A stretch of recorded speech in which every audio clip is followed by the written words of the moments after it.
Welcome. Thank you for joining us today as we bring you the latest updates and breaking news from around the world.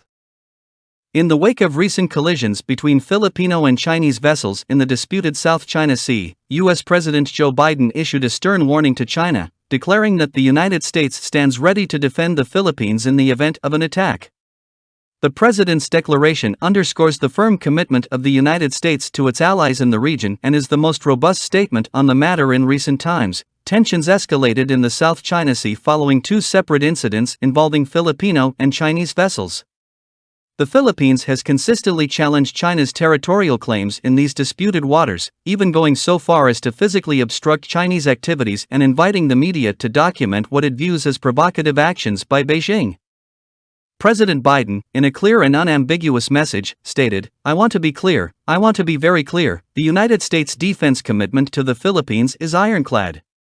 The United States defense agreement with the Philippines is ironclad.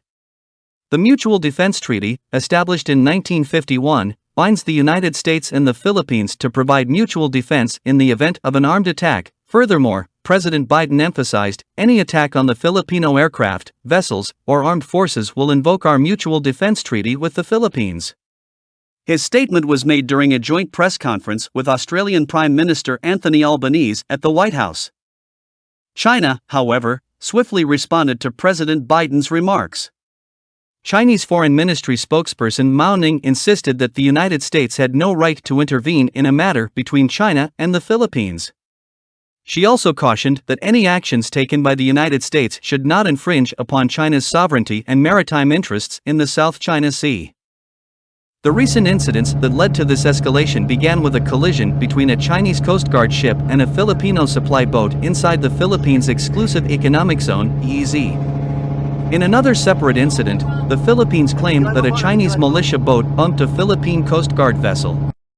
These Filipino vessels were en route to a deteriorating Navy warship at the Second Thomas Shoal to reinforce the Philippines' territorial claims. Gilberto Teodoro Jr., the Philippines defense minister, accused China of intentionally colliding with the Filipino vessels and criticized China for distorting the events to suit its own narrative.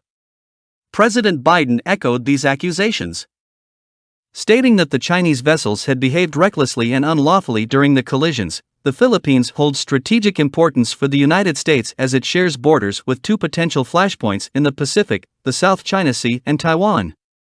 Since taking office in June 2022, President Ferdinand Marcos Jr. has taken a more assertive stance against China's actions in the South China Sea, a significant departure from the pro-China stance of his predecessor, Rodrigo Duterte.